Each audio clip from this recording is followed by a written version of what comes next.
Good afternoon, ladies and gentlemen, and welcome to Condensations 2026.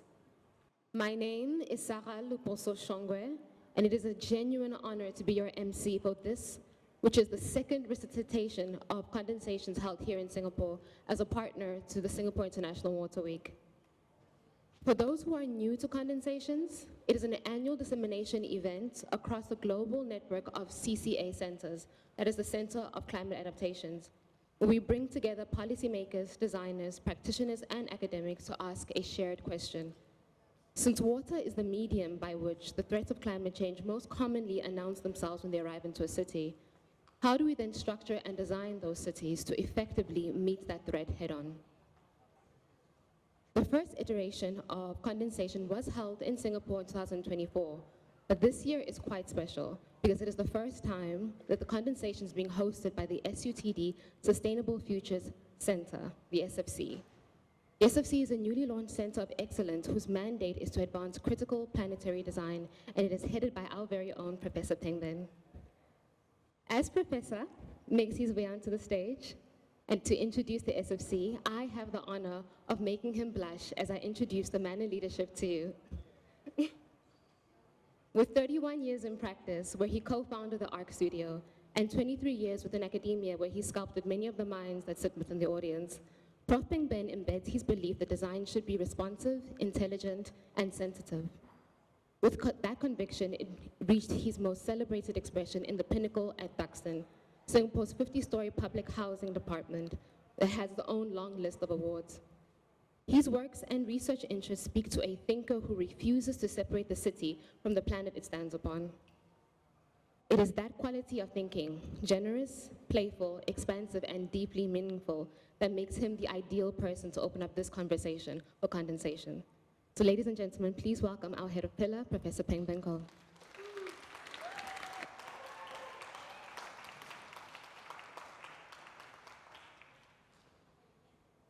Sound check. Very good afternoon, everyone. It's so good to see all of you here today. I see friends, I see old friends and new friends, friends from across the globe. So thank you for making your way here. And Eva, I must thank her for this coup. She managed to siphon people from Suntec City all the way to SUTD in the east. So thank you very much, Eva and Karina, for putting all of this together. I'm going to start this afternoon by inviting everyone to think about a little bit deeper about why we are here today, just contemplating water. Not as infrastructure, not as just policy challenge, not even as a crisis, but perhaps something more sacred to all of us. Water is life itself. I think all of us began our life as water creatures. Before we took our first breath, we were water creatures, suspended, held, nourished in the womb. Our bodies are mostly made of water. Our earliest memories, even before we have memory, are of water. And science now tells us what many of us already feel, that just 7 minutes swimming in the sea, something shifts. The nervous system quiets, the noise of the world falls away, we return to something ancient in ourselves. We remember in our bodies what we are. So today, we contemplate. Water heals, water holds, water connects every living thing on this earth to every other, and water destroys. 8,000 years ago, the world we know was remade by water. The great melt at the end of the last ice age sent seas surging across the earth. Here, in our own region, an entire continent disappeared. Sunderland, a vast, fertile landmass stretching across what we now know as the South China Sea, connecting what we call Malaysia, Indonesia, Borneo, and Java, was a single entity. This was swallowed by the sea. Not in a single catastrophic moment, but in pulses of rising water over centuries, that within a single lifetime could swallow the sea where our grandfather played as a child. The archipelago we call Southeast Asia today Those islands, the straits, the scattered coastlines, they were the mountaintops of a drowned world. And the flood myths carried in the oral traditions of this region, they may be the oldest eyewitness accounts in human history. This is actually a very sobering thought because I just came from the World City Summit at the IPCC, the Intergovernmental Panel for Climate Change, right? 500 scientists sit around in a room and contemplating climate change and what could we do next. Everyone is trying to mitigate 1.5 degree rise globally, but they are preparing for 3 degrees. This is shocking. So whatever happened in the past is not speculative, because it is actually happening today. Last year, I had friends in Hong Kong. They were telling me Hong Kong is planned, like I think all the floodgates and all that is planned for floods as 1 in 500 years, or maybe 1 in 1,000 years. Last year, that event happened 3 times in 1 year. This is the reality we are living in. We are here in Singapore, we are isolated from the rest of the region, what's happening, but this is real, it's happening. Water actually wrote our geography. Water scattered our ancestors. Water shaped who we are. And now, today, water is rising again. But this time, the forces driving it are not geological. The Holocene was supposed to last for 11,000 years. We are changing that pattern. We are the force driving the transformation. Today, we face 2 crises that seems to be opposite, but in fact are the same crisis. Coastal nations threatened by rising seas and superstorms of an intensity our infrastructure was never designed to survive. And simultaneously, a freshwater crisis. Aquifers emptying, rivers thinning or polluted, billions of people without reliable access to the water they need simply to live. Communities across Southeast Asia holding both realities at once. Flooded in the wet season, parched in the dry. Too much water, not enough water, the same broken relationship. Made by human hands.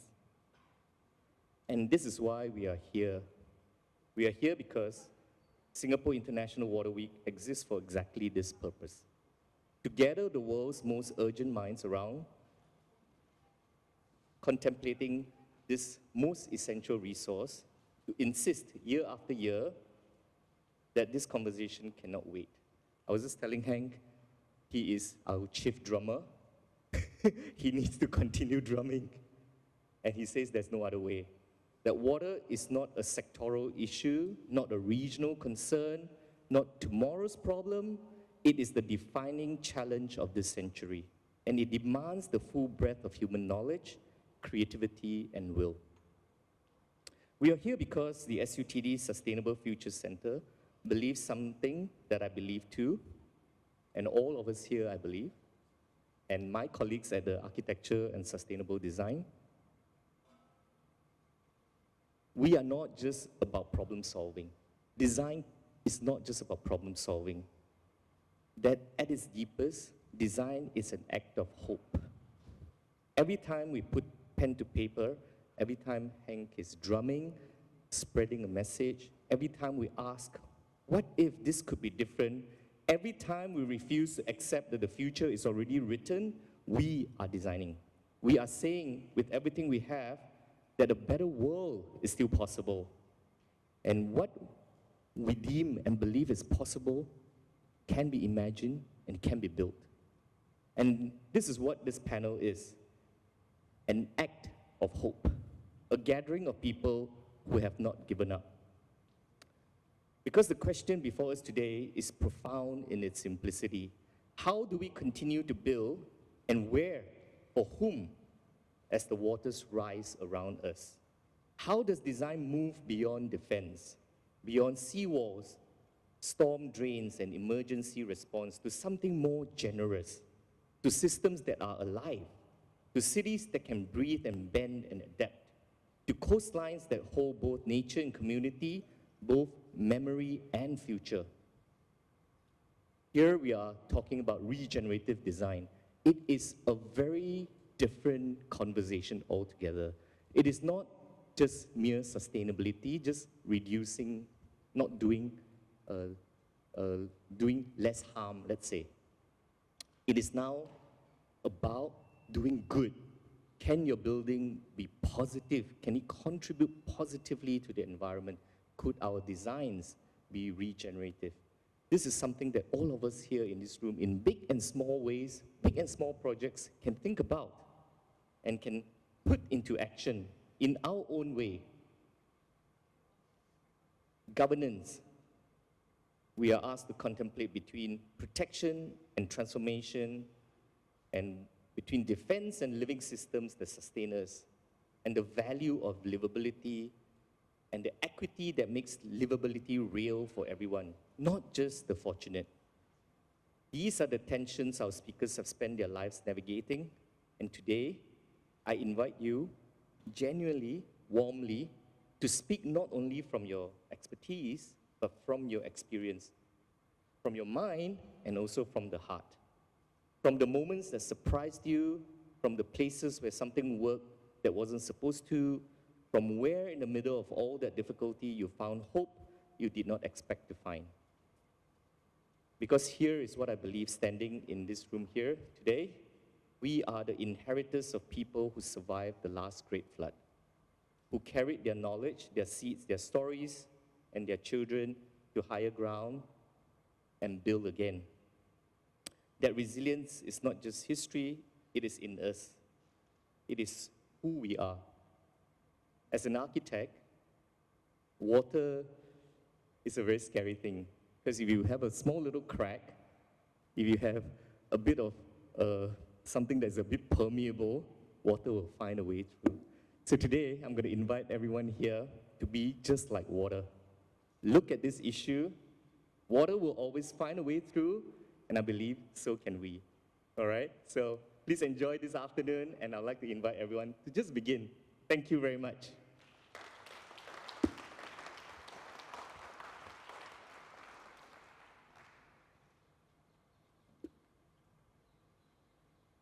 Thank you, Professor Peng Beng, for that introduction as it begins our conversation on deep sustainability for this afternoon.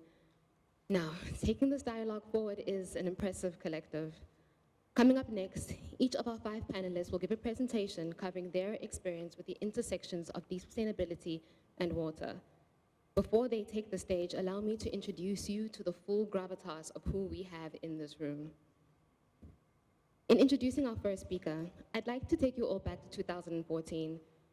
As the world prepared 5 major UN frameworks to shape the next 15 years, Henk, along with 2 cabinet members, identified that water was missing from every single one of them.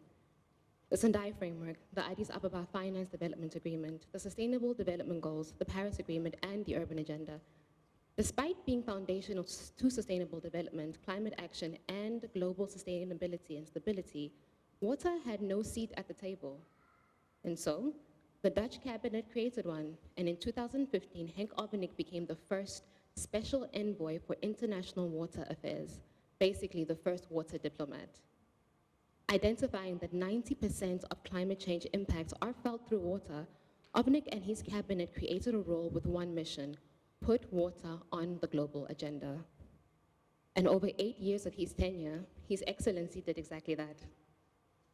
Securing a seat on the UN High-Level Panel on Water alongside 10 heads of state, co-leading the 2023 UN Water Conference, the first of 46 years, might I add, which brought together 10,000 people and secured 800 global commitments. Serving on President Obama's Hurricane Sandy Rebuilding Task Force, where he developed and led the novel resilience framework, Rebuild by Design, with its affiliated design competition. He now leads the Global Commission on the Economics of Water and was recently appointed Professor of Water Cycle Diplomacy at Design and UN at TU Delft. It is a privilege to welcome to the stage and to our university the man who made water a matter of foreign policy, Henk Ovink.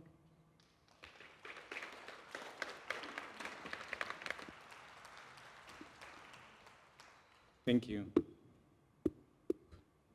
Yeah, you have a capacity to make people blush.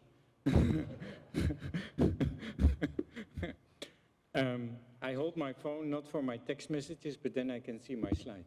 So great to be here. Thanks so much for warmly welcoming here, David and Maria and everybody and Eva who are here.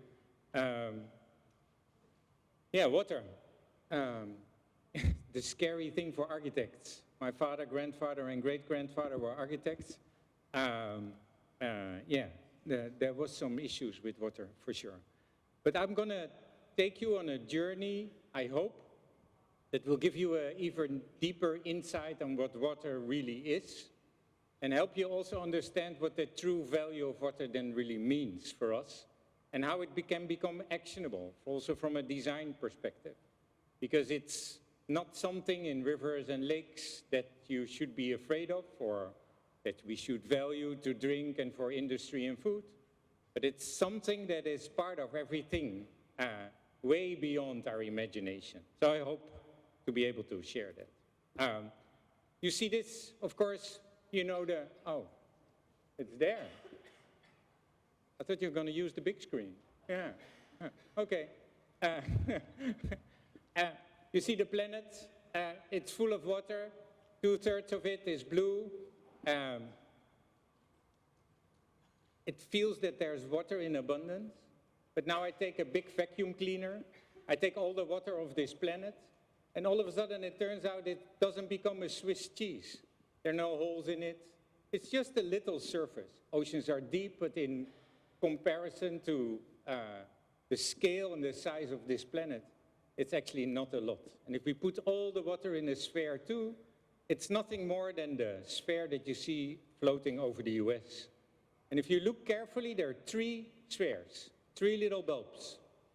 The big one, which is all the water, and the smallest one, which is all the fresh water that we can use, 0.3%. So thinking about abundance, it's actually very scarce. And there's something else to water that we've discovered, that is water that's floating through our skies. And that water does not come from evaporation, but it comes from transpiration. I'll share a bit. To understand this value of water and the water cycle, in the lead up to the UN Water Conference, which was already mentioned, we set up a panel of experts from around the world to really do a deeper dive into this value of water. What does water really mean for our society, our environment, for everybody else? And we took inspiration from the Stern review, not sure if you heard about that, and the Dasgupta review, and we had a little bit of the ambition to fulfill a trilogy. After Stern and Dasgupta, Nick Stern and Partha Dasgupta, on the economics on climate and the economics on biodiversity, we said now it's time to do a review on the economics on water. But then I said, after I got this long list of economists that looked a lot like me, a little bit older, or a lot, but pretty white and pretty male, and perhaps not so pretty, I thought, it's not going to fly. If we want to grasp the full value of water, we have to work with the world. We have to work with everyone, generations, cultures, continents, and sectors. So we put together, under the leadership of President Tharman Shanmugaratnam of Singapore, and Dr. Ngozi Okonjo-Iweala, the Director General of the World Trade Organization, and 2 lead scientists, Mariana Mazzucato, economist, and Johan Rockström, a climate, environment, water scientist, a group of over 20 commissioners, experts, that come from all backgrounds. A youth activist from Kenya, an activist in her 80s from South Africa, and every generation in between, but also every background. 2/3 of these people never worked on water. So this was not a water freak and geek group, again, repeating the gospel on how water is important. This was a group of leaders from around the world trying to unravel that magic water brings, building on the science that is needed, the foundation to understand it. With the group that I had the honor to lead, we looked at the economy through a water lens and found out that it is a bit more complex than we thought, but also more magical in that sense. The problem with discovering reality is that you also face the truth and that we're losing fresh water at a rate unprecedented, that fresh water that is underpinning our economy, underpinning our society, but also underpinning every action when it comes to sustainability and climate. And when we lose that fresh water, there is no recovery. And with a growing demand, increase in economy, increasing population, we face a dire challenge. Now, unpacking that water challenge, I'll choose one screen, okay? Yeah, sorry for the people on that side. But we unpacked the water cycle into a scheme to make it understandable for everybody.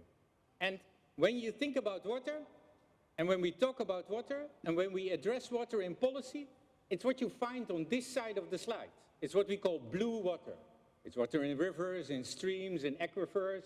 It's water on the coast and in the ocean. And it's pretty dynamic. There's a lot of water running around through evaporation and precipitation. It falls on land and falls on the ocean, and with increased temperatures and climate change, more disruptions, and with an El Nino year, this is only going to get worse. But if you look close, you see on the left side of the slide the thing that we call green water. And that's water that sits in our stocks of biodiversity, that sits in soil, that sits in nature at large, you could say. And that is not evaporating, but transpiring. Now, that's not only magical, it's also good for more than half of the rain on land.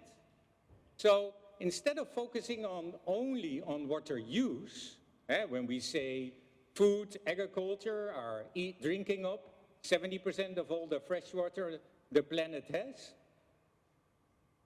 that soil that they occupy, the land that they use, and the way how we urbanize, our land use planning is actually the foundational element on how to manage water. So it turns out that managing water, you do in two ways. You have to look at the way you manage water, but you also have to look at the way you manage land. And this is the forgotten part of how we get to a sustainable future when it comes to water. This whole thing we call the water cycle, this hydrological cycle. And the hydrological cycle comes from transpiration and evaporation and rain, and it sits in our soil, and it's very vulnerable and out of balance thanks to the mismanagement of that water, as well as the mismanagement of land, and on top of that, an increase of climate change. And with every degree of climate change, we have more water vapor in our sky, raining back onto our lands and destroying, as we will see, these extremes only become more extreme. So the Commission unpacked this and said, oh, that went fast. Oh, yeah. These moisture flows are not only local and regional, they're global. We traced them back from continent to continent, from country to country.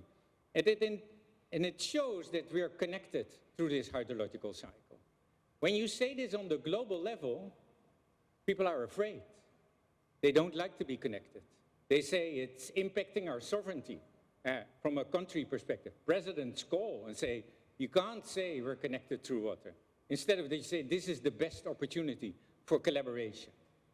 We traced blue and green water also in our sustainable development goals. And it turns out that every goal will not be achieved without a stable water cycle. Green and blue water are foundational pillars under the achievement of that. So the combination of water and land and climate change, one, the fact that we're connected across the world, two, and that all these sustainable development goals need a hydrological cycle in balance, made us say, as a global commission, we have to value and govern this hydrological cycle as a global common good. Now, it's nice, but there's a problem. We don't do it right now.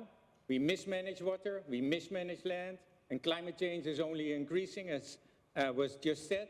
And that has an impact on our economy and our inequality and our sustainability. It will hit within the next 15 years global South countries with GDP losses reaching 15% and global North countries reaching 8 to 10%. Add to that social cost and environmental cost, and knowing that most vulnerable are always hit hardest, you will see inequalities on the rise. So with the Commission, we launched 5 missions to overcome this. It's a hopeful report. To focus on land and biodiversity, on food revolution, on circular economy and a full systems approach, on the energy transition, and of course on health. And design, as was just said, is critical for this. We need design for those solutions that are transformative and catalytic. We also need design to connect land, water, and climate, to understand that biodiversity decline can be recouped, and that restoration and conservation are drivers for sustainability, equity, and water cycle resiliency. But we also need design to be political, because we have to provoke existing systems. What's happening now, the stupidity of our investments on a daily basis, need an alternative. And with a design approach that is inclusive, that is holistic, and that is future-oriented, we can challenge the status quo. My time is up. I wish you a great rest of your afternoon. Thank you.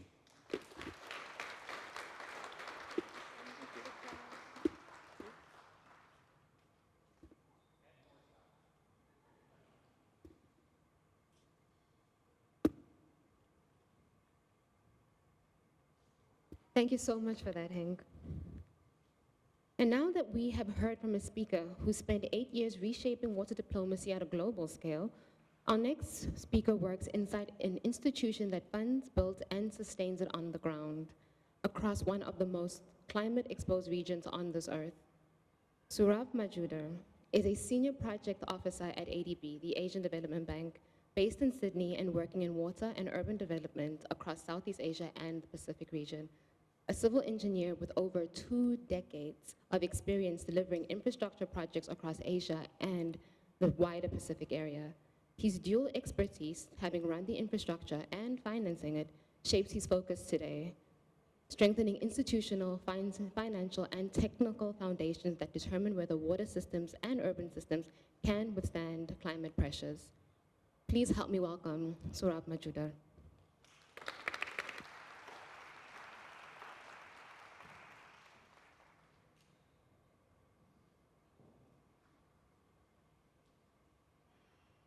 Hello. Good evening, or good afternoon, maybe probably correct. So it's a bit hard to speak after Professor Henk because he has covered most of the topic which is relevant for all of us. I'm representing Asian Development Bank, those who are not very familiar with what we does. We are multilateral development bank. We finance projects. We also provide the grants and technical assistance to our developing countries. ADB is being in the business or in this practice from last 60 years to provide support. 69 countries, 50 is our regional and 90 non-regional countries. So before getting into this discussion, I try to put forward our positioning in this whole context, what ADB does and what ADB can support in this space. We consider designing is not just about infrastructures, it is about shaping decision across system, institution, and time. We are running out of time. What I understood from everyone that is the way the climate is impacting and changing, we are not prepared enough to cope up with that speed. So what we can do either to adopt or look for a different technology, different aspects to deal with it. Some statistics, which is very much known to all of us nowadays, that how the sea level rising is impacting our livelihood, because those countries are situated in the coastal area, the communities are situated in the coastal area. They are impacted so much. I faced personally when I work in the various regions in Pacific, the salinity intrusion is so worst, or day by day getting worse. It's contaminating their aquifer. The pristine water sources are getting impacted by that. Flash flood is another. 20 years back, when we used to consider project design perspectives and aspects, assumptions, we never considered so many parameters. And nowadays, we are being challenged that 10 years, 20 years, all infrastructure become highly challenged. So that's a question that how we can mobilize our money investment to beat the impact of the climate change and be relevant to beat by the technology and innovations. These are the few statistics which also highlight that over the time how it is impacting the economics of the perspective of GDPs. The small island nations, their annual exposure is very high. Even the bigger country is also losing a lot of money to deal with this climate impact. So it is our duty as a multilateral bank to design the project in such a way that can deal with the future-proof solutions, which will create the sustainability, because we need to think twice, thrice, or multiple times when we talk about this, how we can bring the academia, research people into this space to understand that what design is most suitable to deal with the future. We are working with the institutions to try to simulate, try to do a lot of modeling by providing our assistance to the small island nations so that they can try to build up institutional capacity and infrastructure which can sustain. If you talk about the outcomes, you see the economic, environmental, and social outcome. The scale of investments is huge for this DMC countries where we are working, but it is also observed that the outcome is very high in terms of investments. We also highlight that what ADB's role to figure it out the investment. We have considered climate change action plan. We have our 2030 strategic plan where climate is playing a big role. So we have more than 50% financing is climate focused. Any projects where we formulate, we design, we consider climate is one of the guiding factors, and that is something is a support to the DMC nations. If you talk about the approaches, the approaches starts from the upstream.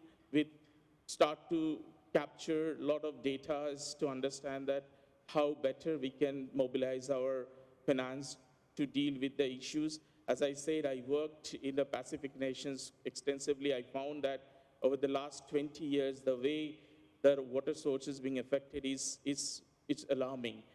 The catchment management is very essential to deal with the whatever water is available, make it available for use. Otherwise, it's going to be a huge crisis because the utilities operating cost also day by day increasing. This is become a very, very challenging for them to keep the cost under control because the cost of treatment is going to be more and more because the pollutant is also adding problem on top of the climate change. We are working with the financial institution across and the academia to develop a lot of trust fund, technical assistance, so that when we will develop a projects, when we will mobilize our investments through a grant and loan, we need to be careful about it will need to be sustainable.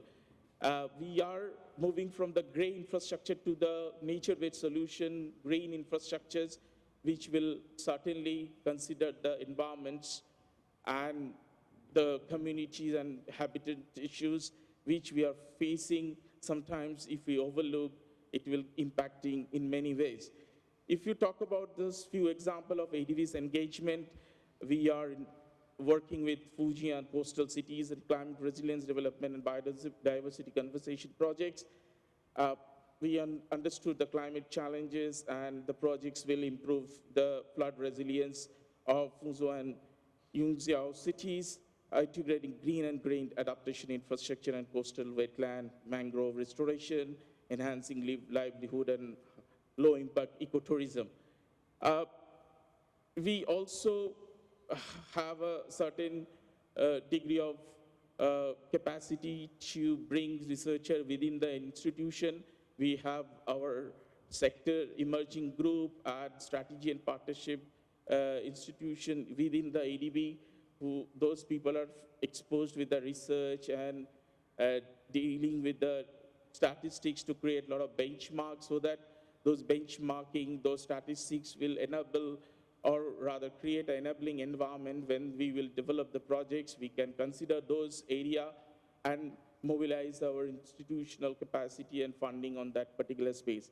As I am representing from the multilateral bank, so maybe it is not about investing, it is not about how you are looking at the problem, it is also necessary to involve or engage with all academia, all institutions, so that collectively we can create an integrated solution which will not only invest into the infrastructure, but also work with the policy and governance tool, which will helps to design the projects more future-proof ways. Few of our partnership, we have some trust fund to give a potential solution to the many small island nation countries and the countries those are in need. And these funds are actually providing a lot of results. If you talk about the financing partnership facility, you can see the UF, PF, Urban Financing Partnership.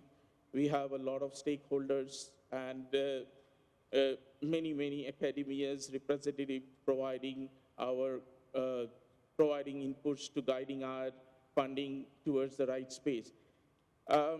Empowering DMC to use multispatial satellite images and artificial intelligence. The way this climate problem is keep evolving, we need a different approach to deal with that. It's like using artificial intelligence, using simulation model, using data. So we are also looking forward to working to establish this, though AI is still emerging. We have no solutions which is future-proof at all. We have to, improve day by day, because the situation is quite quickly changing. So as a part of our duties, we are providing a lot of technical assistance to developing nations by improving their capacity, using the satellite images, flood modeling, and a few more things which is validate their designing and investment. And you can see this, one of the example here I put in the slides. Yeah, thank you, time's also up. So my concluding remarks is this: climate is now are knocking at the door with the problem. So we have to integrate our solution. We have to come together to solve and make sure that we use our investment wisely. We design it in such a way that it will become future-proof. And that is why we are here. And I hope that you will also gather and participate in this discussion to play your part whenever it comes to you. Thank you.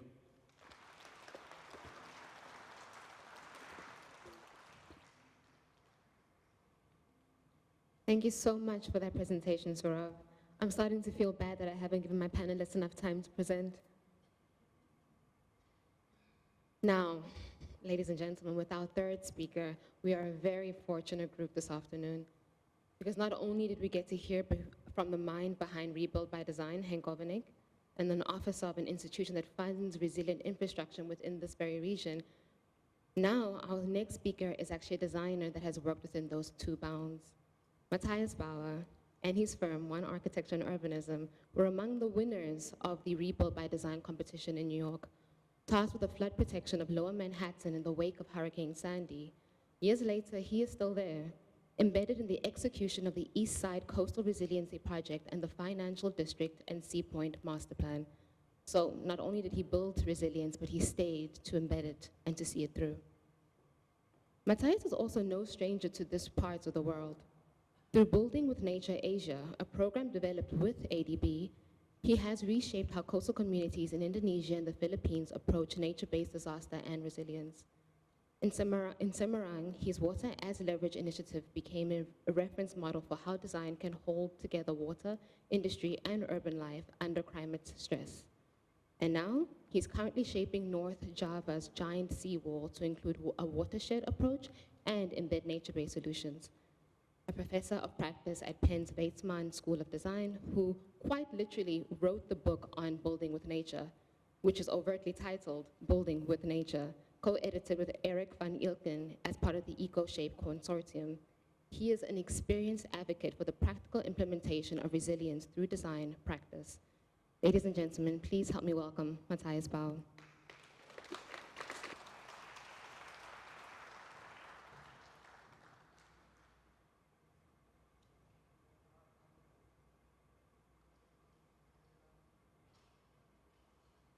Yeah, they are humbling, these introductions. Okay, let me start. So I would like to talk about time. I think we've all been talking about it in some way, how to design with time. In a very simple way, I've been, ever since Superstorm Sandy, which is about 15 years ago, next year, I've been working in the water and climate space. And when you're in that space, you really think about time a lot. You think about how things are changing and how we need to deal with the uncertainty of an unfolding climate crisis. You also need to realize that as we are looking at what our society has produced in the last, let's say, centuries, in colonial times, we understand that the practices with which we have shaped our cities and our environments need to change in a radical way. And that's a long haul project. That is a project that is going to take time to rebalance our natural and urban systems. We also know that on the one hand, when we are doing this long-term project, there's a real urgency of the now. We need to create change quickly.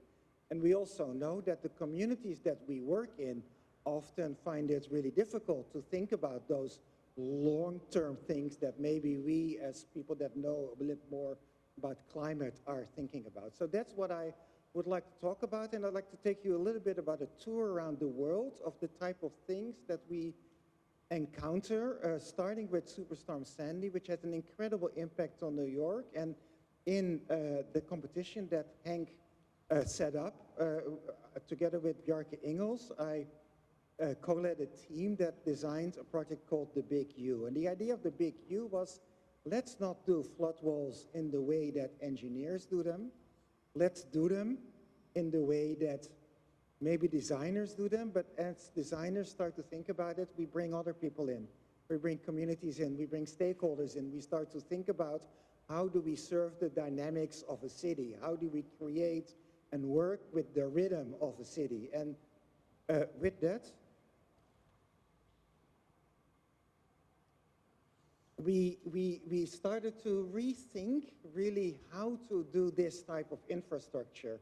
And that has now resulted in the East Side Coastal Resiliency Project, which is a $1.5 billion project. It's insane. It took 15 years. It will take 15 years to build, which is reshaping about 3 miles of New York City, of 2.5 miles of New York City coastline. And in that process, getting this built as not only a climate infrastructure or protective infrastructure, but also as a social infrastructure, as a place that people would want to be, that improves the city, that becomes a place that nurtures community. This project has been, so far it seems pretty successful. This was really hard work because it required us to bring together all kinds of folks that were not normally able to or used to collaborate in these type of projects. DOT, the Department of Transportation, didn't care about flood protection. That was someone else's business. So we needed to design for traffic safety. We needed to make sure that EDC, the Economic Development Corporation, could still do its thing and make the money that they needed to make. And with that, we created a sort of, and really through design, created a project that did so many things, or that is doing so many things. And while it is a coastal resiliency project, by now, as the first parts are being opened, people have forgotten that it is a coastal resiliency project. It's just East River Park, it's back, and as the local press say, it's effing awesome. It wouldn't have been as awesome as it turned out to be without the community. The one thing that I really learned as a designer in this project is that if you work with the community, you take them seriously, you have real conversations and difficult conversations, they will make your project better. They will give you input and ideas that will help shape a project like this for the better. The new park is better because the community feels more than ever that it's their park. They are now shepherding the park. They are stewarding it. They are using the park to talk to their other community members about resilience, about what is really important. And so when we opened the park with Community Day, Laurian was there. She's next to me on this picture. We were able to say, you did this. This is not me as a designer.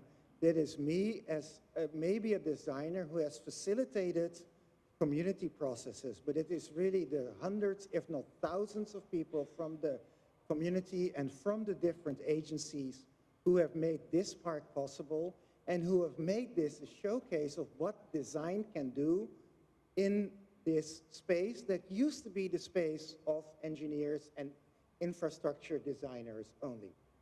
In the Seaport Master Plan, we find similar things. We find that in the financial district, this plan has not been built yet. We can start to rethink how a very busy urban waterfront becomes more resilient.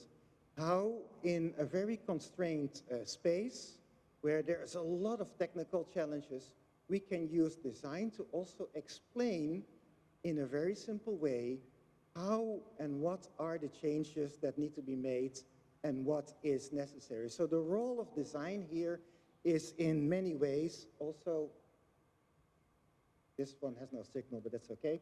It is also like helping to lead the conversation or build the capacity around these type of projects. What we've also learned is that while we love Eastside Coastal Resiliency, it's not designed very smartly. It will emit a lot of carbon in all the concrete that we used. And so what we started to do in the FIDI Seaport Master Plan is really saying, can we reduce the carbon? Because it's too cynical to build adaptation while not thinking about mitigation. In the Brooklyn Marine Terminal, we continue to learn, and we realize that if you want to rethink urban ports and want to use that rethinking to create new space for housing, which is very needed in New York, or new space for waterfront amenities, and which will allow you to also, like ESCR, help to protect the neighborhoods around it, you need to deal with the complex conversations between port operators, between an economic development corporation, which is like a real estate developer, as well as the local communities. Figuring out how to have these conversations takes time. In the knowledge program of sea level rise, where we're working on in the Netherlands, we also started to think about time in a very different way. We started to realize that where in the Netherlands, we sort of have a sophisticated system in place to protect ourselves against sea level rise and coastal storm for the next 50 to 100 years. We don't know if our system will hold at 2 meters of sea level rise or 5 meters of sea level rise. And so in this program, we started to think, can our system of protection actually work Or do we need to start using other types of solution? Do we need to build a new coast in front of an existing coast to also help buffer the water? Or do we need to start living with water, accommodating, letting water in, building the nature-based solutions that are necessary, which is really different than what the Dutch have always been doing.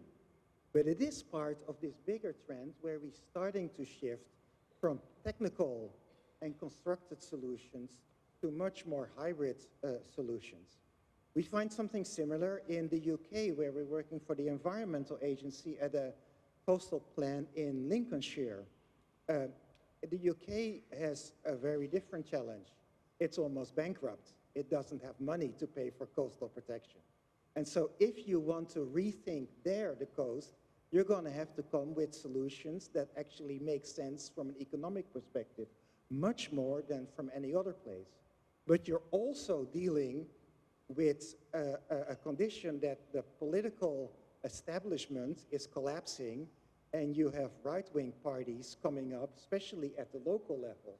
How do you build the capacity, maybe through future scenario thinking that we are doing there, that starts to think about reimagining the coast and reimagining how we live there? Hope, I think, is really important. And through a process in which we've been working for 3 years on, with these local communities and the local councils on these coastal plans, we now are in a situation where even reform is realizing that they need to not only focus on the here and now, but also start thinking about that long-term future. Lastly, I'll bring you to Asia, where under Henk's direction, after Rebuild by Design, he set up the Waters Leverage Program in 2018, where we developed with all the local people in Semarang a sort of vision that was really integrated. And after that, for 5 years, almost nothing happened.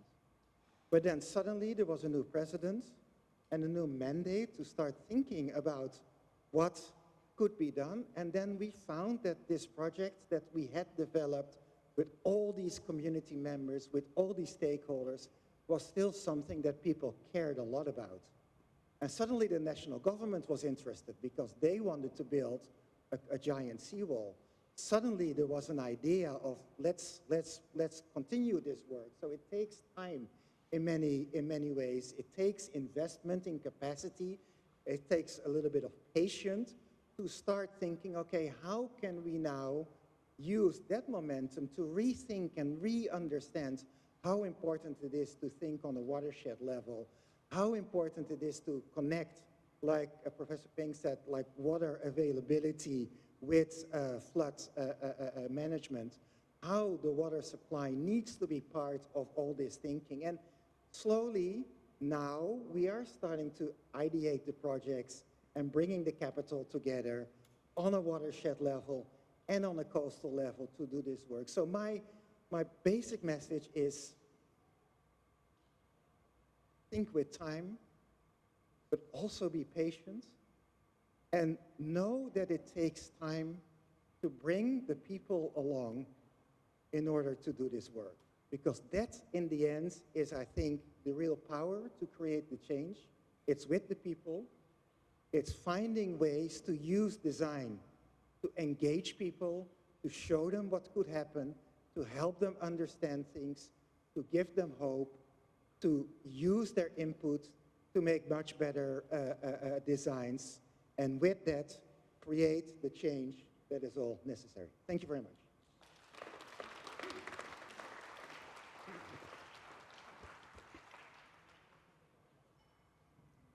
Thank you so much for that presentation, Matthijs. Now, at this point, we have heard today about global frameworks, landmark competitions, and diplomacy on water.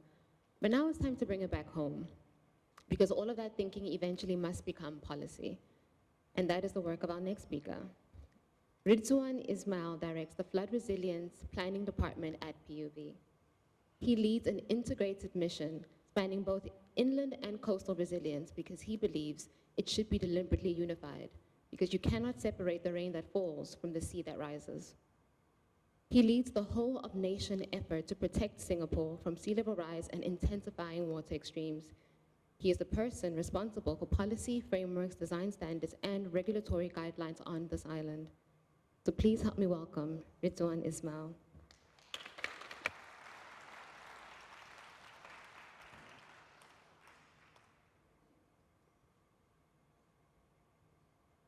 Okay, let me see how I can manage this. I have to say, after hearing from Matthijs, it does excite me a lot on the future, what can happen if we do things right. Okay, but I'll bring you back to Singapore, our little red dot here, and basically I will share a bit more about the challenges that we face today and what we are doing to make Singapore more flood resilient and adapt to climate change.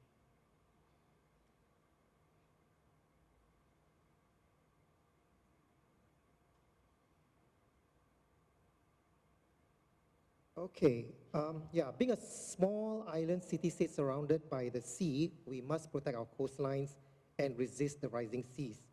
So today we are already experiencing coastal floods at some of our coastal parks and beaches for several hours at a time during spring tides. And Singapore's National Climate Change Study, our V3, projects that relative mean sea levels may rise by 1.15 meters by 2100. When coupled with high tides and extreme weather events, the sea level could rise transiently by up to 5 meters. So this will pose a direct threat to some 30% of Singapore's land, which are low-lying and less than 5 meters above mean sea level. And in land-scarce Singapore, we have no space to retreat to. If we do nothing, we could face widespread damage and significant disruption to our way of life. We are also very vulnerable to intense storms, monsoons, and squalls.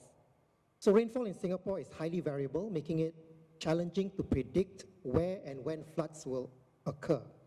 Our average annual rainfall is around 2100 mm, with intensities of up to 150 millimeters per hour. And we cannot look at the threat of coastal flooding in isolation. We need to adopt a holistic approach that considers both rainfall and sea levels, as about 1/3 of our land area still drains out to the sea. We must plan ahead to keep our feet dry in land-scarce Singapore. In highly urbanized and land-scarce Singapore, we cannot keep expanding our drainage infrastructure for the most extreme storm events. Neither can we build our coastal protection to cater for the higher sea level that's projected. And therefore, we must plan ahead to be flood resilient now while preparing for the future. We must also optimize our land use and design of flood resilience and coastal protection infrastructure to be multifunctional. So you see in the photos there, we try to see whether can we make recreational spaces that people can enjoy as well, even at the coastlines.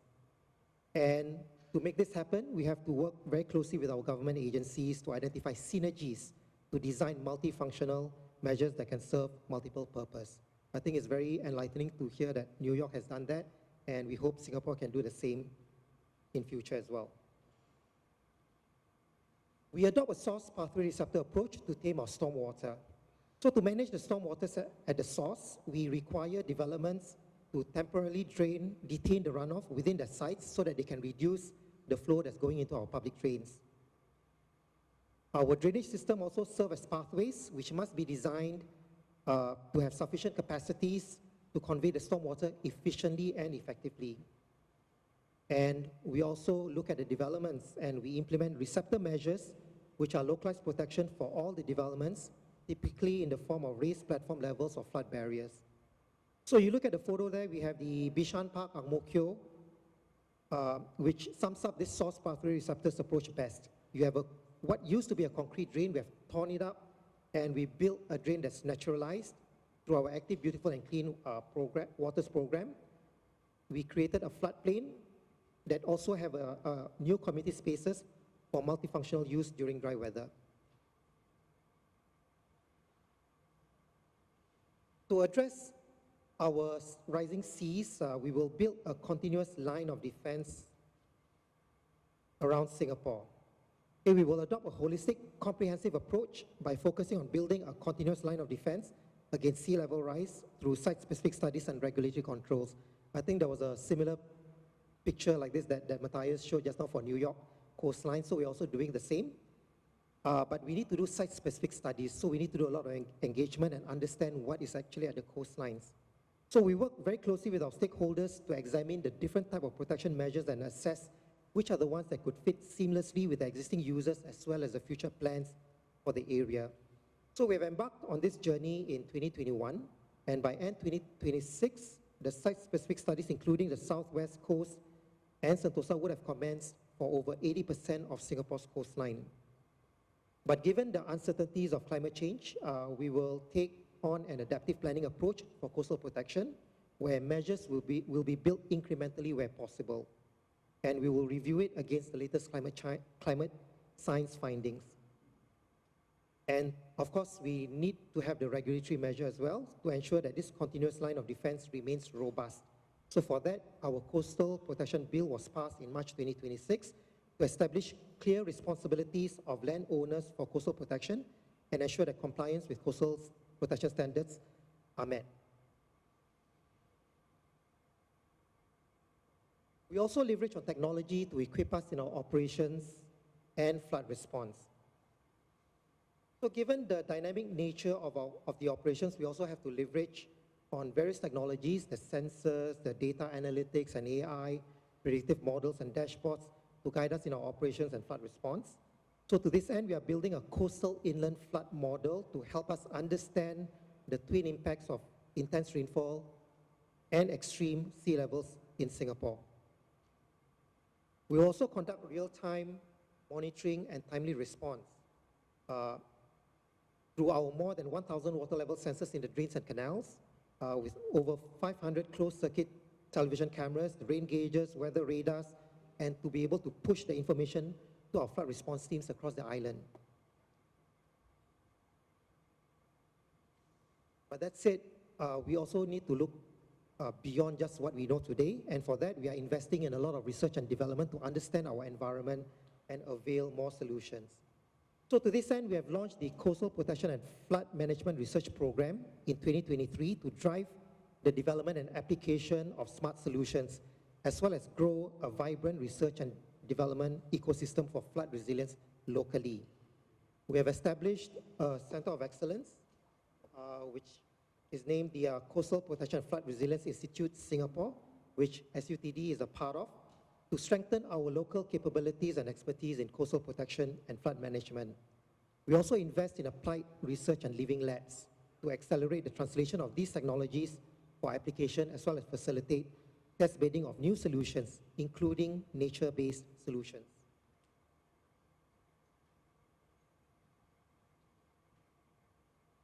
As what was shared earlier as well by the various speakers, we can't do this alone. So we have to actively engage the community, the organizations, and the agencies to build societal flood resilience. And since 2022, we have been actively engaging the various stakeholders through our coastal conversations sessions to provide participants a platform to share their ideas, to voice their concerns, and to co-create solutions to protect our coast. We have also set up flood alert channels and ran campaigns and community tabletop exercises to strengthen public awareness and flood preparedness, especially during the monsoon or surge events.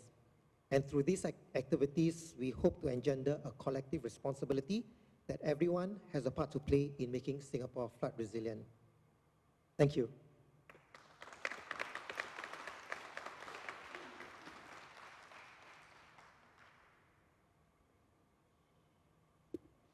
Thank you so much for that presentation. And now, ladies and gentlemen, our final speaker. In a panel that has moved from diplomacy to financing to design to regulation, our final speaker brings us to a question that ties it all together. Who is resilience built for? Farrell is the Deputy Commissioner of Coastal Resilience at New York City's Department of Environmental Protection, DEP, overseeing 520 miles of shoreline and the full weight of one of the world's most climate-exposed megacities through to the next century of rising seas. Appointed in 2023, she holds the end-to-end responsibility for the city's coastal future, from policy through to the built barriers today.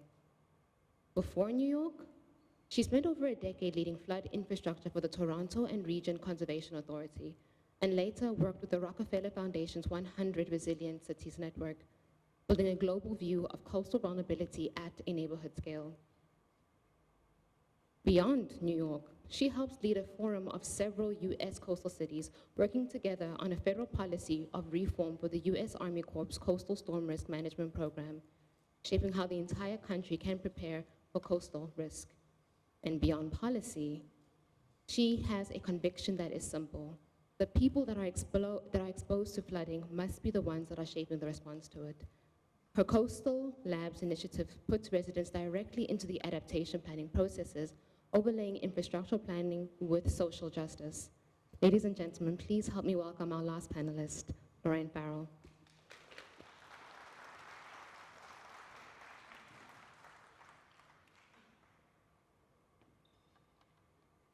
Thank you very much, everyone. Hello, good afternoon. Thank you for sticking out to the last speaker. I appreciate it.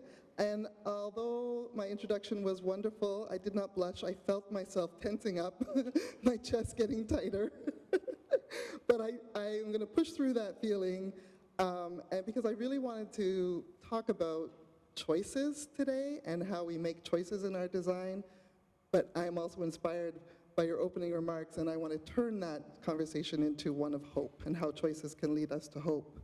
In New York City, as all cities around the world, the shape of our city evolves over time, right? And New York is rapidly changing, even though it seems like it is a slow pace, but when you really look over time how it's changed just in the last 5 years, it really is fast.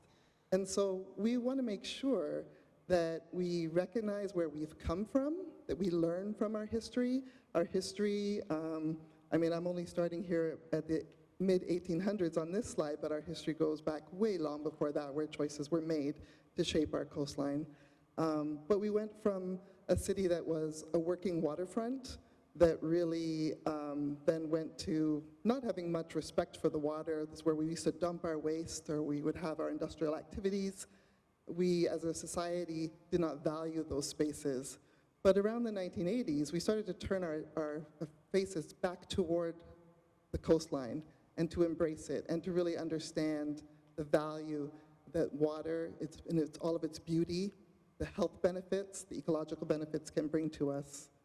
And also commerce, you know, it's still a very commerce-driven city. But our values reflect our choices. And when I first moved to New York City, coming from Toronto, which is a very watershed-based system, we think about watersheds a lot, the first thing I asked was, where are the watersheds? And it was really hard to find a map that showed watersheds. I could find a map that showed road networks. And if you look, so I had a friend who was a whiz at GIS, just map out the rivers in New York for me against the road network. And you can see how choices have shaped our water resources in New York City. There's not a lot of rivers left, but there used to be more. Now, today we're experiencing a situation where we have extreme urban flooding due to rainfall. It seems like every other day, and there was a video recently that went viral. Many of you have come up to me and spoke to me about it, of a woman stepping off a bus in Queens, I think, and just being washed away. How can this happen in New York City, you know? And this is part of the reason why, because we've made choices that have changed how water behaves on the landscape. And nobody really cares about those choices, right? They just care that there's flooding and we need a solution. If we don't come forward with solutions, then we have a problem. But fortunately, we've made great strides. And I thank you to Matthijs for really laying out the scene in New York City and all of the work that's been done since Hurricane Sandy devastated the city in 2012. We have really benefited from the work of Henk and others in Rebuild by Design to change the way we think about making those choices by bringing in communities to help us understand what they need, not just what we think they need, to really understand it. And so that meant that we have now 2 flagship projects along the east side of Manhattan. the Brooklyn Bridge Montgomery Coastal Resilience Project and the East Side Coastal Resiliency Project that Matthijs laid out, that by 2027 will be fully operational and providing flood protection for almost 3 miles of our coastline and over 120,000 residents. But as you heard earlier, we have 520 miles of coastline that we need to plan for. So we have a long way to go still. And what I really liked about what Matthijs mentioned in his talk was that we've got things to learn, right? These are amazing projects. They're not perfect. And so one of my goals, or one of my part of my mandate, is to understand how do we continue to evolve our way of thinking and design, learn, take the best things from this process, and apply these lessons to the remaining 517 miles of coastline that we have to plan for. And not everything will look like this when we're done. We will choose where we're going to build walls and where we're not. We have to think about managed retreat. We have to think about prioritizing ecological, nature-based solutions over coastal storm surge protection. We're not always going to be able to keep all of the water out. So what are the choices we have to make sure that when we can't keep the water out, we do provide services or implement solutions for people to be able to remain resilient. So I want to talk a little bit then about the conversations that we are teeing up to make sure that we can get to that next set of choices. And we're asking ourselves one fundamental question, which is, what do we want our relationship to the coastline to be in our future? And for all of the work that we've done to date, so what? Where has it gotten us? Are we really safer than we were in 2015? And so those are the tough questions we have to keep asking ourselves. What is the state of our infrastructure? What have we learned? What do we still not know that we need to learn? And so for me, this is really, we talk a lot about adaptive design, in this barest sense means build things that we know we can upgrade or change in the future as we have a better understanding of our risks as those change in the future. But I think we also need to talk about adaptive leadership. And so that is when you have a problem that is not just a technical solution or a technical problem. A technical problem I view as something that we've experienced before, we have an understanding about it, we have an understood path to solve that problem. But adaptive problems are new, and coastal challenges in this day and age are new. We're not really sure how to deal with them. And so to solve adaptive problems, we need adaptive leaders, and that could be all of you. Those are the people that understand the multiple levels of design that needs to go into these challenges, but also can zoom into the technical parts, but zoom out to the policy and to the community components of this work as well. So a couple of examples of what we're trying to do to be adaptive leaders in New York City right now. One is just better understand our risks and to take this 520 miles of coastline and parse it up into manageable pieces. Because we know not every mile of the coast is going to need the same solution. So how do we begin to talk about these areas along the coastline in meaningful ways that people can wrap their heads around? So that's the first part, is just understanding how to talk about our challenges. And then the next thing is to really understand how much time do we have to solve these problems. So within each of the management units, we want to understand the catalytic moments, or the catalyst moments, things that are coming in that area that we can take advantage of to, for example, if we're going to be replacing a bridge abutment, this is a catalyst moment where we should be ready to also do flood protection, coastal flood protection at the same time. But understanding when those opportunities are going to come, understanding what is the critical point of no return in the climate advancement of sea level rise.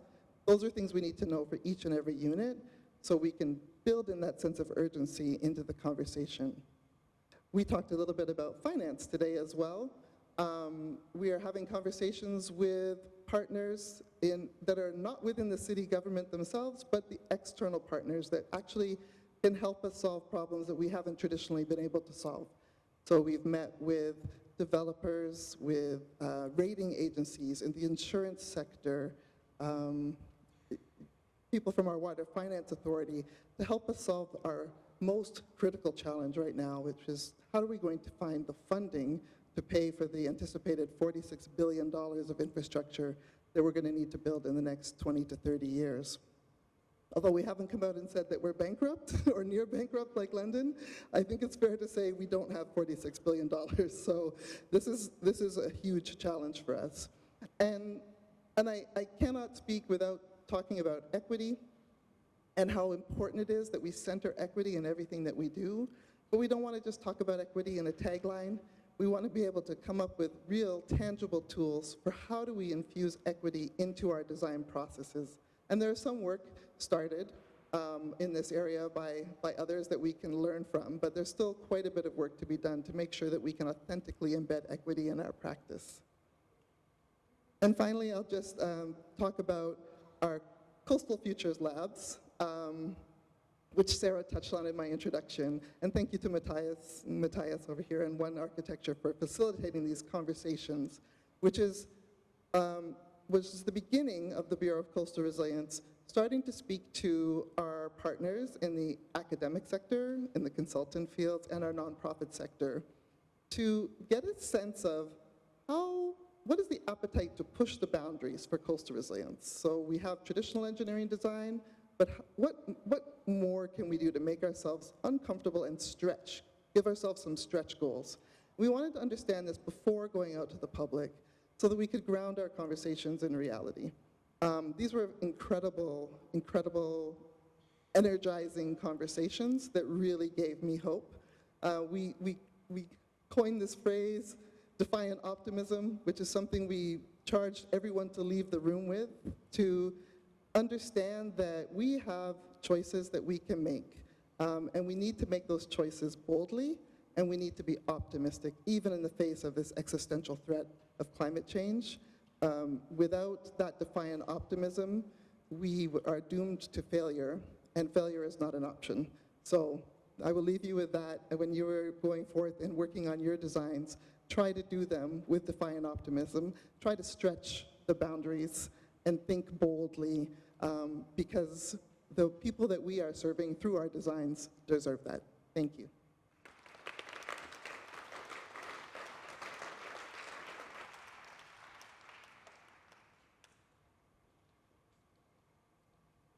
Thank you so much, Laura. What an impactful closing. Now what we're going to do is going to transition to our actual panel discussion. I want to thank all of our panelists for sharing your experiences with us. What I will do now is, as the panelists are making their way up to the stage, I'm going to introduce the two people that will carry the two next sections, our moderator as well as our closing speaker. First on our moderator, but the panelists can make their way onto the stage.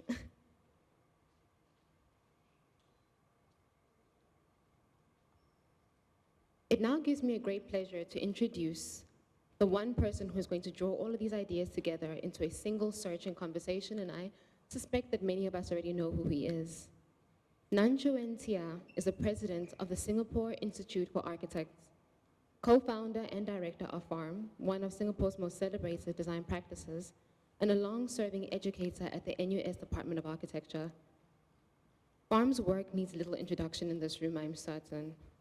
From New Bouw, the transformation of the former Nan Chiau High School into one of Singapore's most beloved creative precincts, to the Lloyd Inn, a boutique hotel that showed what restraint and precision can do, then to the Air House, even to the Lorong 24A Shop House series.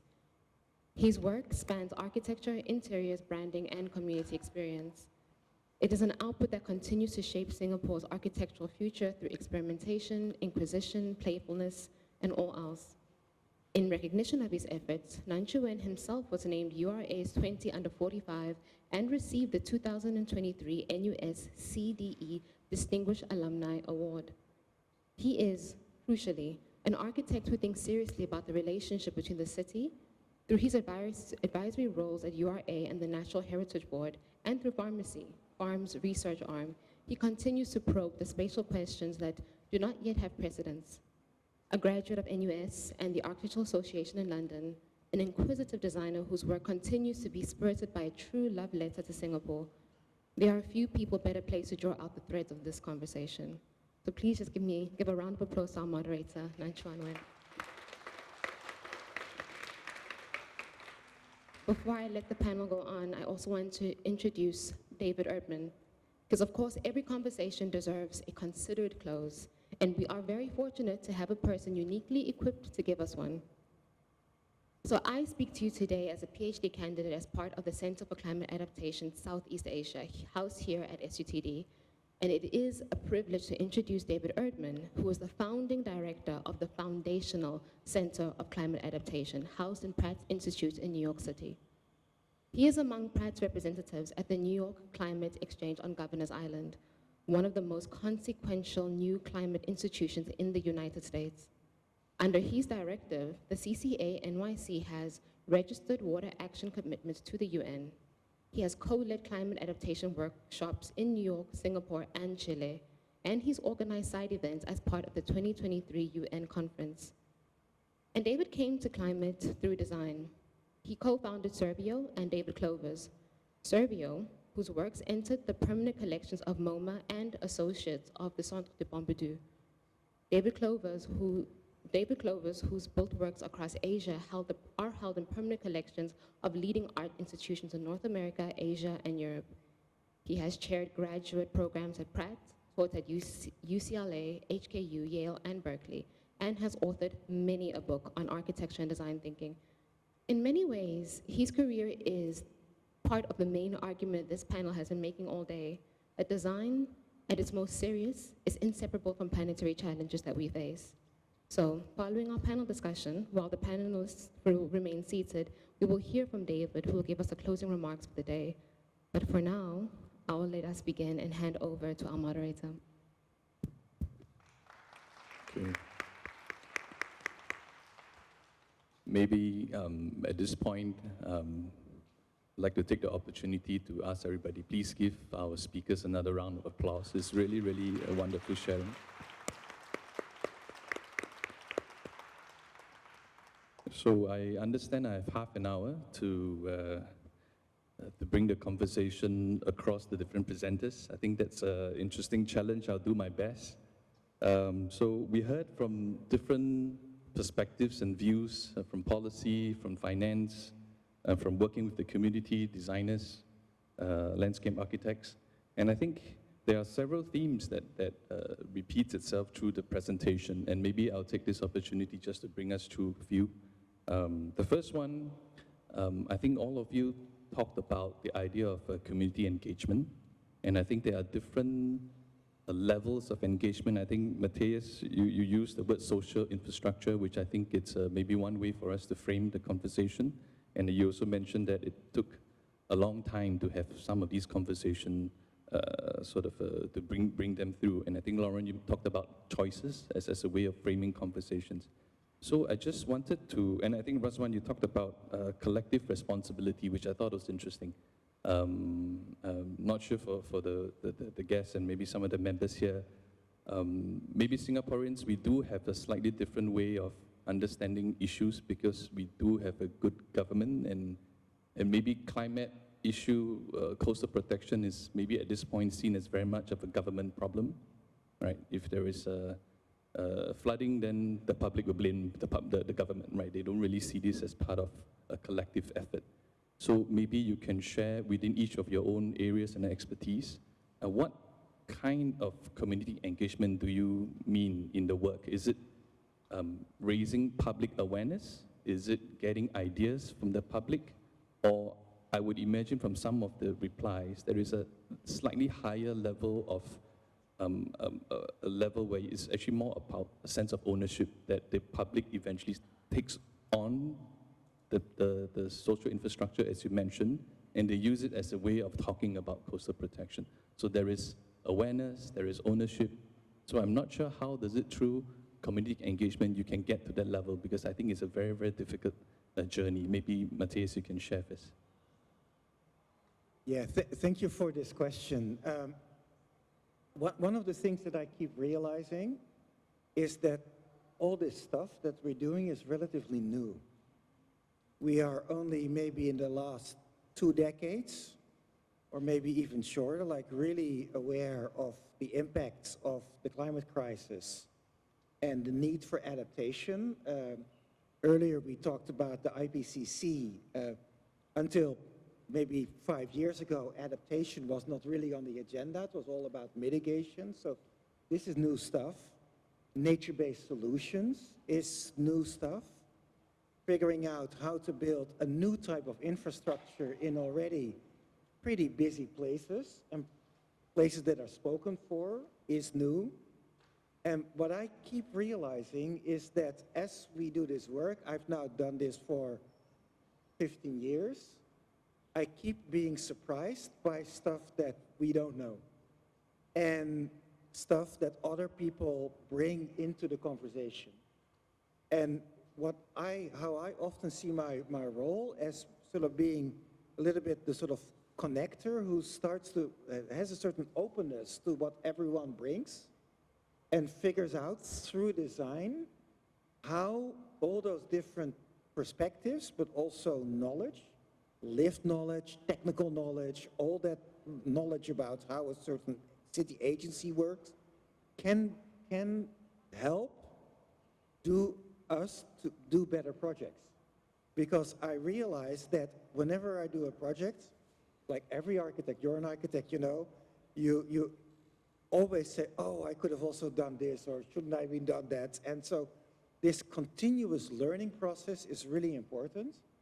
And for me, engagement and true honest engagement is the real way to get there. It is the way to get better projects. And so part of me saying, I think you could say that in New York City, it's maybe also a de-risking strategy, right? Bringing people on board. But in essence, it helps us doing better projects that develop more, that bring more benefits, that are more able to sort of serve the dynamics of a city. And I think that's an incredible value, and which is a value that is independent of the political system that you have. Maybe just on the timeline, if I get it right. You mentioned in your presentation that you've been working on the New York since 15 years because of Sandy. And you mentioned again that you started working in this space for 15 years. So when you first entered this space 15 years ago, what was it like? I mean, I'm just thinking from a designer point of view, from an architect point of view, how do you start to convince the different partners that you had the right knowledge and expertise to be able to bring this conversation? Now, 15 years on, yes, you're an expert, but I just want to make sure whether the timeline was correct, that what you were saying. No, it is correct. And I'll just keep it really short. Like, America is a place that is incredibly atomized. Everyone just does their own thing, and it doesn't think about the future. It doesn't, like, if resilience is saving, right? It's saving for the future and investing in the future. They didn't do that. And so I felt, and Bjarke felt, when we started to talk about rebuild by design, or like doing work in the aftermath of Sandy, we said, we have a role here. We can do the storytelling and the integrative work and the bringing people together, because that's what we do as designers. And so we entered the space that all these engineers were looking at us like, what the hell are you doing here? But by now, some of them accept us and see that we really bring value. Laura, maybe you want to add on? Very true, very true. All said was true. The only thing is, I have the question, I thought you said you'd been doing it for 50 years, and then I was trying to calculate, you look really good for your age. You did say something that I just triggered a thought for me, though. You talked about serving the dynamics of the city. And it's helping me articulate or frame a thought that wasn't too clear before when you asked about community engagement, because I'm hearing more and more that awareness is not the thing. And I'm hearing this from our emergency management colleagues, that they have spent countless hours putting out materials, talking about the challenges. There's no uptake from the community in the way that we need them to engage. We do get some people coming out to meetings to talk about what they want, but more and more I'm thinking about this now. Serving the dynamics of a city will come when we get people to interact in a different way with the infrastructure that we're building. So we're starting to think about how do we put into the academic curricula trades to actually be skilled to operate and maintain this new class of infrastructure that we're building, or something along that line, that it just brings the work closer to home. So it's not an abstract, we came to one meeting and we told you what we wanted, and 15 years, if we're lucky, later, we get something to look at and complain about. But this is going to be ours, we're going to take care of it, and we need to make sure that it stays functional for its lifespan. I think we can start pulling on some of those threads, we will have better community engagement.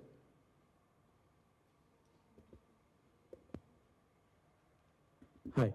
I would like to put some different context as I extensively work in Pacific, and those are small island nations are quite vulnerable to these challenges.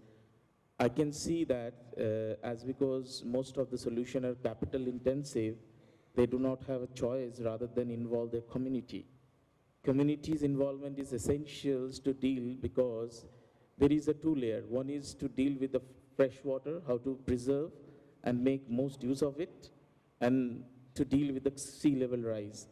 So I have been part of a lot of initiative. I felt that mangrove restoration, wetland management, those are the nature-based solution angles they have taken as a part of their life. The wash-related hygiene concept, they've created a lot of small community within the community, in the schools, in their curriculum in such a way, they try to understand that they cannot compete with the change of the world the way they speed up, because they're contributing very limited into the context, the greenhouse emission and all, but they are very much vulnerable because most of the coastal line is, another 100 years is going to be flooded. It's very much vulnerable. So that is very essential from the school level to the community cultures. They adopted that, okay, they need to go for the plantation in the coastal line. The wetland management is there.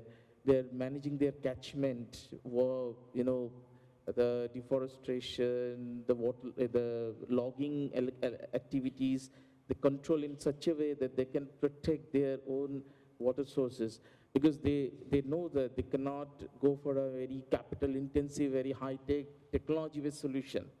And that is very true to the government. If you talk about the project cost, as we are dealing with the government master plan, policy, and governance, it's a very huge for them to absorb those costs in their GDP. If you talk about the scale of revenue stream and revenue to deal with this investment. So my understanding is that communities engagement is starting from the curriculum stage. They need to understand what role they need to play and what role the intergovernance system is expected from them to play.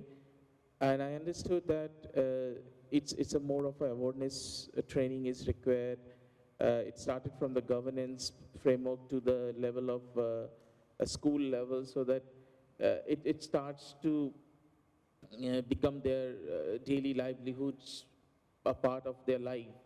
So this is, I observed that community engagement is so important, because every time we cannot beat the time, as we discuss all the time, that we cannot come up with the cutting edge technology to deal with everything, and most of the time we cannot afford to do those every time to beat the time. So we have to understood that, and I think that from my experience, community engagement is the best tool where without much investment of your capital, you can bring more results. So that is my take, and I think that we all need to encourage and promote wherever we can. Thank you. But you mentioned curriculum as one of the ways to, okay. Maybe Henk, earlier you mentioned the word activists as one of the groups that you needed to help communicate the idea. And maybe you can share a bit more. And does that qualify as part of the community engagement process of getting what is very scientific through activists or designers to kind of through to a different group of audience? Yeah, I think, and there's this time issue that cuts across. We learn, we have to learn way faster, but we have to be patient at the same time. But if you look back, and this is where, I don't know what a chic word we call citizen science is important. Working around the world in these vulnerable environments, we learned that that disconnect from nature was not always there.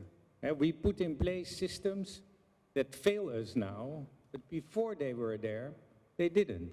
So it's, on one hand, we have to leapfrog towards a future where that reconnection with the environment, with nature, with water, is again rediscovered.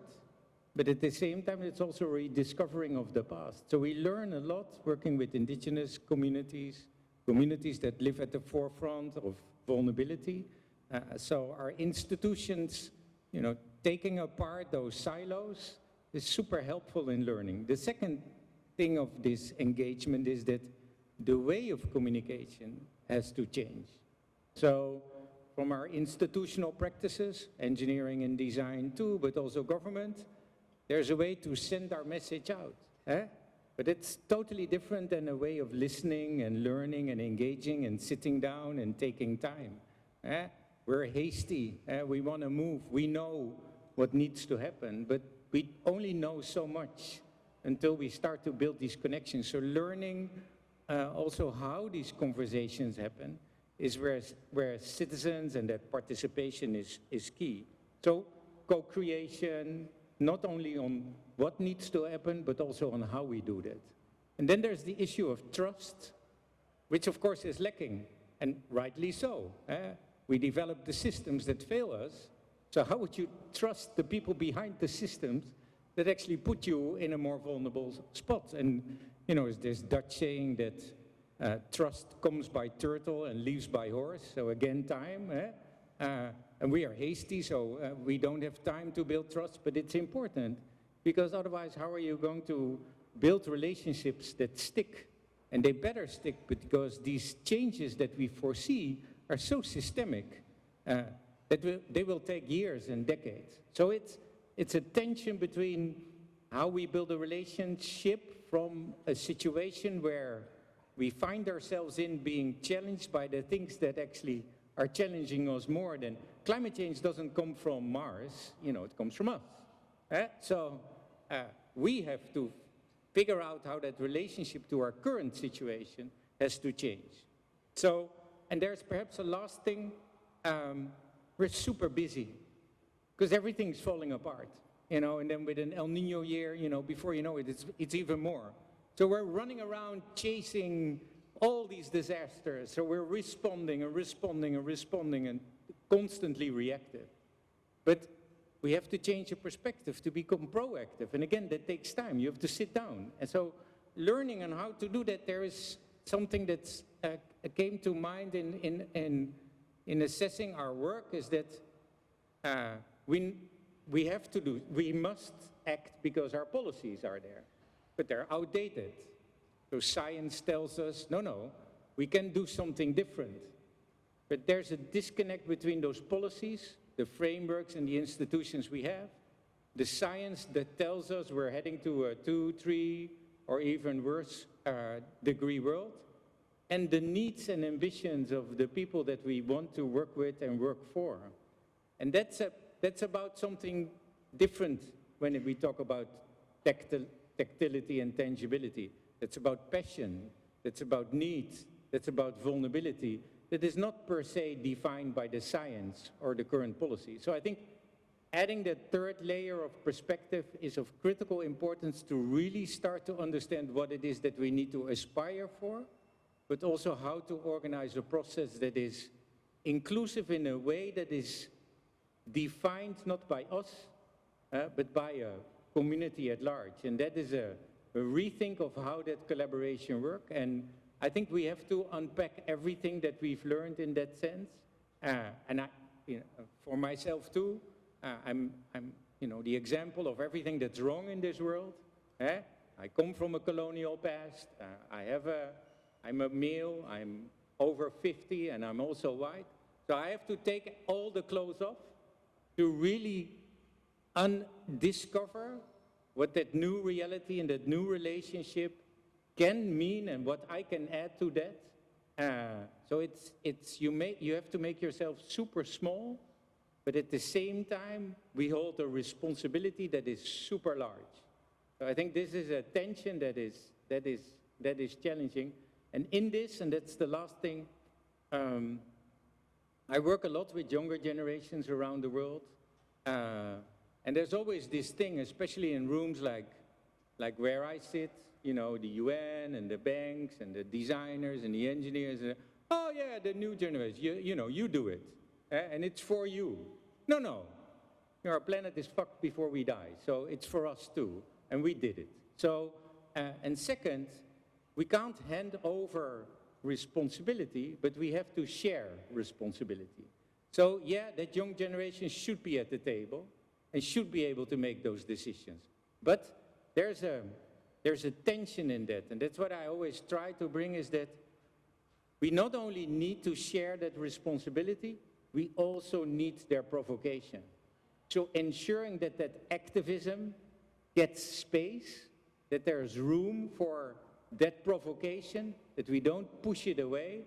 And if that provocation comes from the younger generation, indigenous communities, frontline communities, I don't care, but it has to sit at that table too and has to make us super uncomfortable, because only that uncomfortability will drive decisions that are prepping us for a better future. Oh, thank you. I think, yeah, it seems like it's not just having conversations, it's about having different conversations or different ways of having conversations. So the usual sort of co-design sessions wouldn't work, right? You're talking about a fundamental reset in a lot of the things that we are talking about. Maybe, Ridzuan, just pass it on to you, because I think that term collective responsibility came from your presentation. I was just wondering, how do you reset in some of these conversations, or maybe you share some experiences that you had with the communication with the community?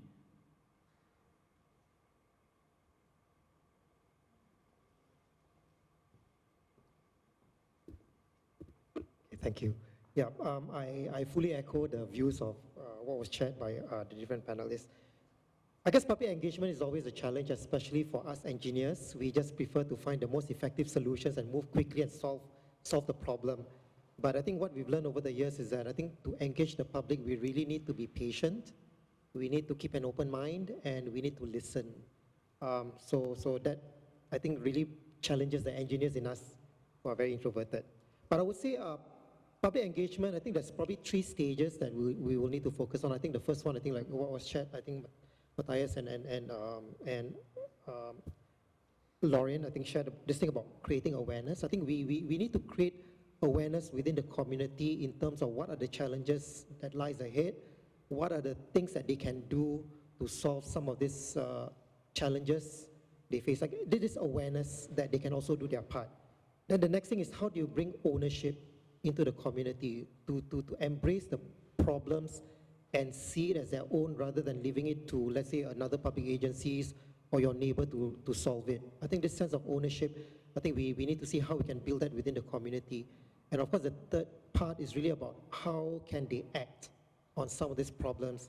Once they own it, what can they do to solve some of these problems? I think this is the part where I think the larger community, whether you are an architect, engineers, actually you all can do your part, because we can share with you all the problems and some of the possible solutions, but how can you, when you understand some of these problems, how can you innovate and find solutions that can meet your needs, as well as resolve some of the bigger challenges that the government is facing as well, especially when you talk about building flood resilience within your premise, within your developments. How can you design them in an effective way that can meet also our objectives? So this sense of call to action, I think, is important. And I think beyond just looking at the infrastructure is how can they also respond? This sense of ownership where, coming together and responding to an event, let's say there's a flood event, what can they do to help their neighbors? What can they do to also protect their properties and help their neighbors as well? Yeah, so that's where I say, I mean, this communicating to the public. Thank you. Maybe I just jump to a second topic. I think this term came up a few times, the issue of time. I think you mentioned we're out of time, and then you mentioned that it takes a long time to get some of these issues. So just to use time as a way to frame some of the conversation, I think Matthijs has shared what I imagine was sort of a decision-making tree, because the infrastructure needs to go in, but you're planning for an event that may and may not happen. And at some point, there may be divergent solutions that come up along the way. So that is a sort of very unnatural way for maybe designers to imagine a single project. There's usually a brief, a scope, a start, and an end. But you're now designing decision frameworks that allow multiple conversations and time frame and uncertainty to come into the system, right? And that affects future decisions down the line. So maybe if you can share as a conversation regarding designing systems of decision making. The other one is, I think it was mentioned, adaptive leadership. And I think there are also mention of maybe new way of thinking, but because we're in a university, maybe I frame it as, are there new skill sets, new disciplines that needs to emerge that can adapt to the systems, the time-based systems that you're talking about? Like, is architecture alone enough? Landscape architecture, engineering, or there is another way that you need to train the next generation of designers to be able to operate in this uncertain time-based kind of a future that stretches 50 to 50 years, hopefully. Maybe you can take this question. Do I go first or should I go first? No? So what I really highly value is professionalism and technical expertise. And so I feel that to tackle these problems, you want a lot of different expertise in the room. And you want to create sort of conditions in which those different expertise are sort of contributing to a common sort of set of problems, right? I feel that if we want to do this work well, we need to understand that we might be set out to solve a problem, but other people might think, well, if you solve this, can you also solve this problem? Or maybe we can add this problem to it, right? There is, like, we need to learn that like, where we went wrong as society in the 20th century is that we thought of very defined problems for which we could optimize. And now we understand messiness, uncertainty, the complexity of all this stuff. And so we are realizing that we are not solving for one problem, we are always solving for multiple problems. And for that, we need real expertise in the room, but we also need to be able to sort of listen to each other. I feel that is one thing that to me is, that's what I like this work has made me incredibly humble. And I've been here in Singapore and looking at the way in which in Singapore they, from a technical perspective, understand and articulate things in a much more precise way than even in the Netherlands, but especially in the United States, right? It's really fantastic to see the culture that PUB has built around these things. It's really awesome in a relatively quick time. But we also see when I'm in working with indigenous groups that I learn equally much from them. And if anything, it had made me incredibly humble. And I think so maybe the leadership is, and maybe that's this paradox that both, I think we all talking about, is part of the leadership, of the adaptive leadership, is learning to lead from behind. But part of it is also to really dare to sometimes be bold and take a step, and sort of navigating between those two is I think what we're all constantly trying to, all of us are really trying to do here. And if I may, and quickly, the reason I spoke about adaptive leadership is because I really do believe that from a technical perspective, the disciplines that you mentioned, NC, we can figure this out. We can think about how soon do we have to make a decision by in order to be able to adapt. We know how to build foundations stronger to be able to build on top. That piece, even though technically complex, it's almost the easy part. But the adaptive leadership is about being bold and saying the scary things out loud, even when you don't have the position of power, because anyone in the room can be an adaptive leader, and just feeling empowered to speak out and to call out what you're seeing. And there are some real techniques to being an adaptive leader that you can research and look them up. I can't remember how many there are, but the things that always stick in my mind are, because when you become an adaptive leader, you make people very uncomfortable. Henk said you have to get uncomfortable.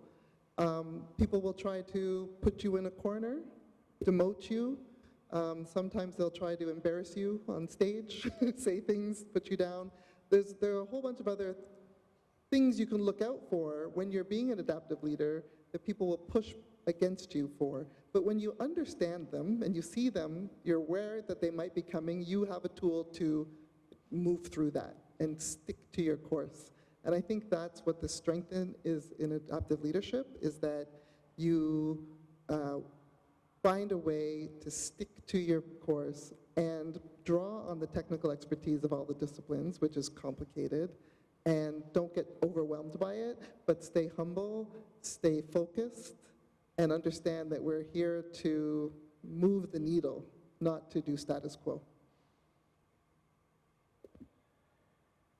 It's a very big word, adaptive leadership, and it's very difficult to define, but I must say that the change can be brought into the reality through awareness, regulation, and then enforcement.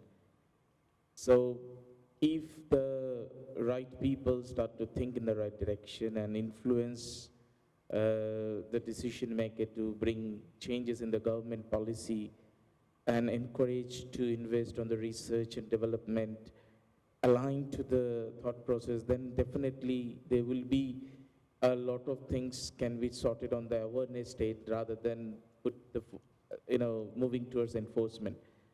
I visited today morning one of the institution in Newry, and it's like a master place. It's state of art, because I understand that Bouw has 10 years before the other part of the world understood, they have invested on the research and development to deal with the changes, growing needs.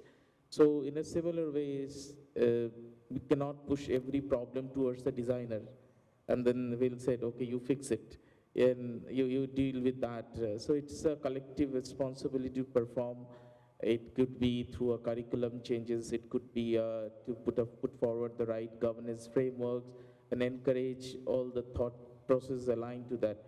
I have read a lot of journals, researching, and a lot of international convention, and all the things just keep happening, but we are still not be able to prove something in front of our next generation to set the benchmarks that, okay, last 15 years, we have talked too much and we have created these changes, and this is the way you need to bring it on this planet on the track, or further expedite, or further take these kind of measures. So it's like leading by the examples. We are not able to set up the right examples.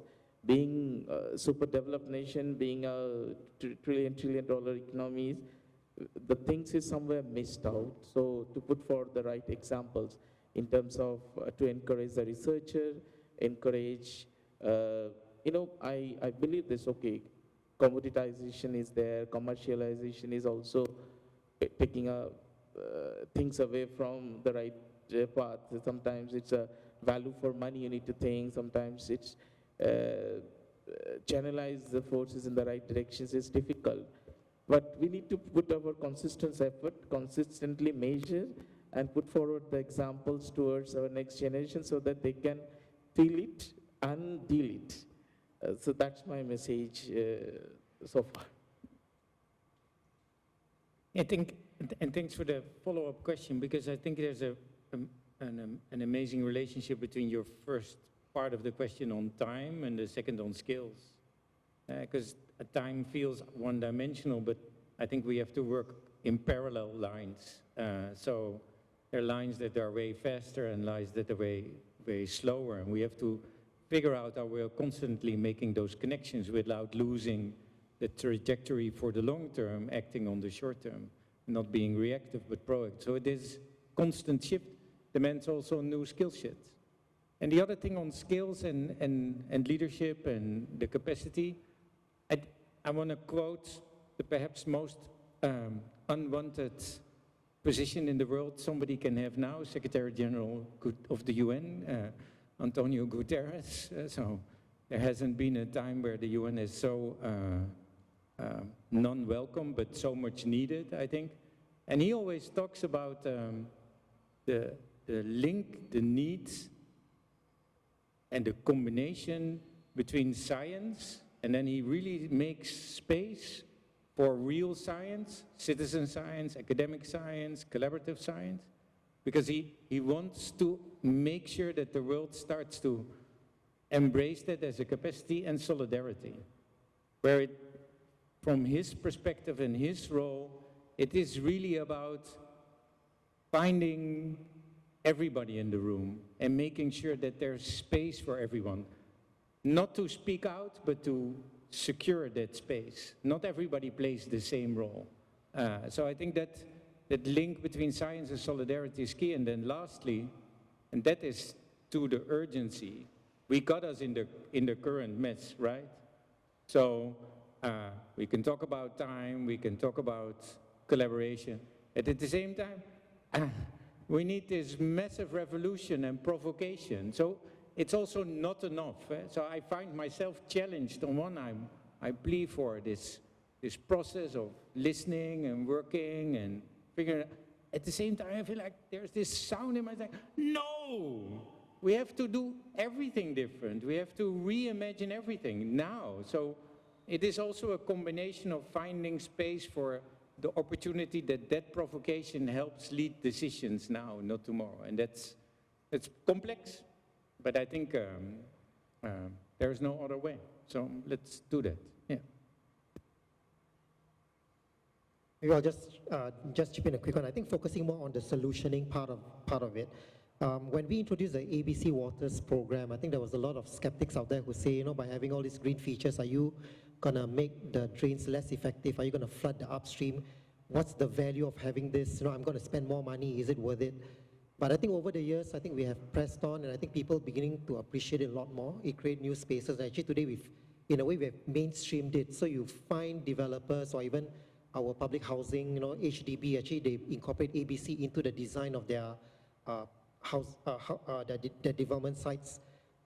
So over time, once the idea catches on, actually you have a lot more opportunities moving forward.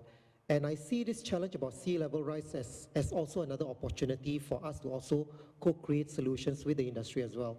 But it is a new area because we do not quite fully understand the dynamics of our coastal environment and how can we work with nature, because what I also realized that mangroves you can't really control. They will go wherever they want to go.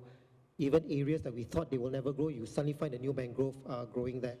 But how can you harness some of this nature to help us in protecting our coastlines and to coexist with our solutions? I think that's where we need more innovations and more R&D to better understand our coastal dynamics and how it can help us in our solutions moving forward.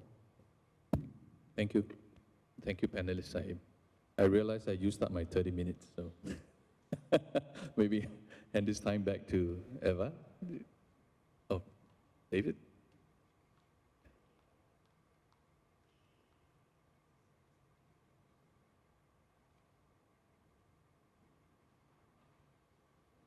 Matthijs, I think you're supposed to be back up. I don't know where I'm supposed to stand. But. Well, let's have another round, particularly for Nanqian and the great moderation that he did. Having been part of the Condensations since the beginning, I think I really appreciate SUTD hosting this. Ava, I think this is the best panel we've seen so far. Thanks to you, exactly, and thanks to Peng Beng and SUTD for hosting this. As a New Yorker, as somebody who's lived in the region, it's really my honor to be up here and share a few observations with you as a climate citizen and a designer, which I hope might be helpful as you navigate the rest of the conference this week and might meaningfully reflect upon the great comments and presentations today. Design is often hailed as the synthesizer and carries a high amount of esteem within resilience work, at least within our own ranks. However, it can be perceived by others who engage it and or who serve as its clients as an obstruction, frequently delaying timelines and often costing too much. The economics of design are more tacit than tangible, where outcomes don't fall neatly into KPI matrices, sequestering the value of design and often its defense to the aesthetic, an arena which, outside of academic circles, can often be understood as merely decorative beautification. For example, that seawall or that desalination plant or that water treatment plant is ugly, so I better hire a designer to make it beautiful. In the discussion of compound water threats like those we heard today, and that cities like New York and Singapore are facing in all their variegated forms, terminology like non-structural is used widely, but also specifically by the US Army Corps of Engineers for coastal defense, and it's where design lives, in budget lines and legal status. Unfortunately, design is not the core work which is referred to as the structural components, making design components a byproduct at best and an addendum at worst. What I find to be interesting about the panel, which I feel allows it to complement the many others happening throughout the conference this week, is the interdependence of design thinking and engineered solutions, a somewhat fraught, blurred, or competitive pairing. Firms, and particularly large conglomerates, struggle with this ambiguity. Their antidote is to acquire a wide array of engineering and design firms, or in smaller organizations to partition their studios into specialized departments. Either or both are done in order to meet the current and future needs and the complexities of resilience design.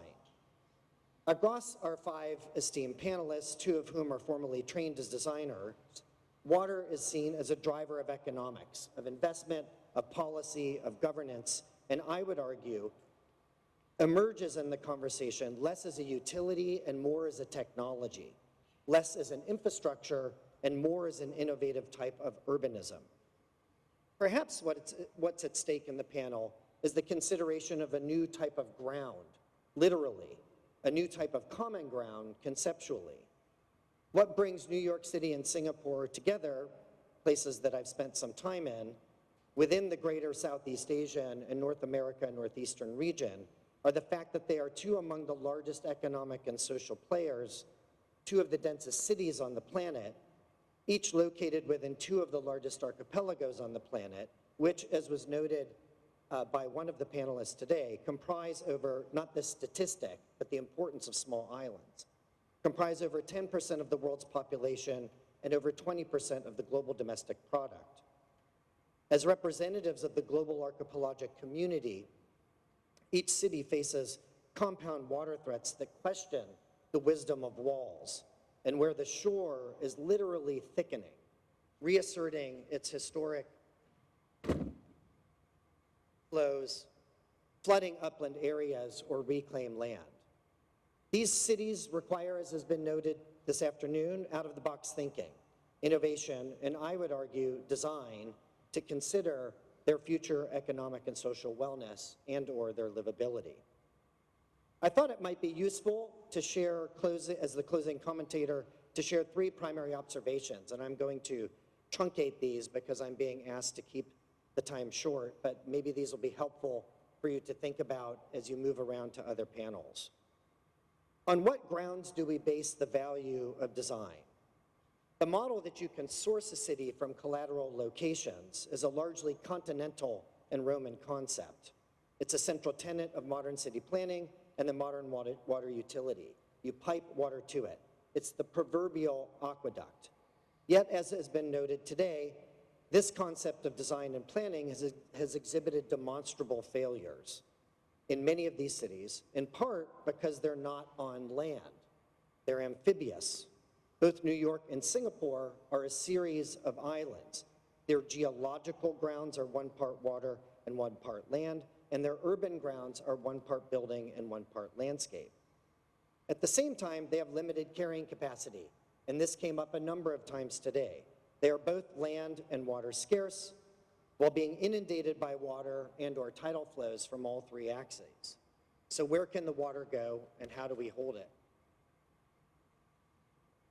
While these are recognized as challenges across the panel, there also seem to be simultaneously recognized as opportunities for invention, for tinkering, for transforming models of urbanism in grounds that allow water in, that allow us to build on and inhabit shore-like formations.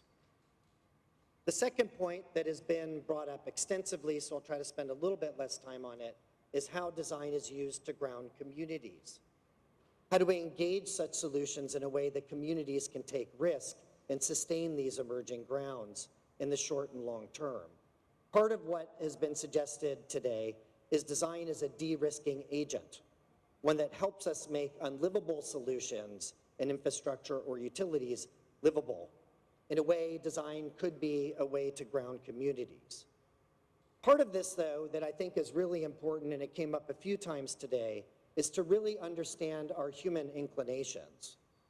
The vast majority of human settlement, and I think Southeast Asia is really important in this respect, given that it's the largest archipelago on the planet with over 6 million inhabitants, we have trended toward floodplains, not away from them, which goes beyond reason.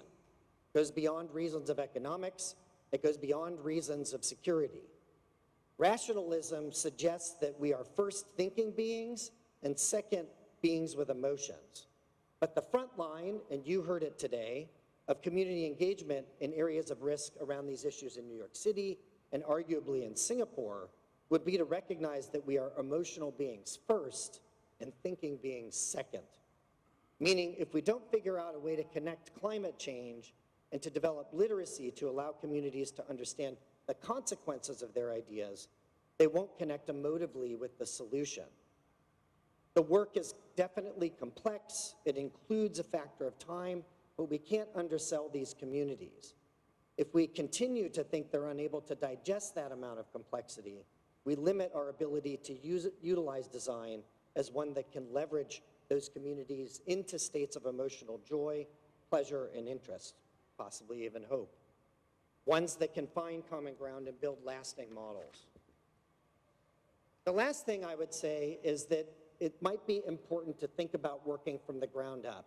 And this is important to island communities in Singapore and New York and beyond, as was noted earlier. The subject of the island is a known entity to architects, to landscape architects, to planners, but also to public utilities, policymakers, and economists.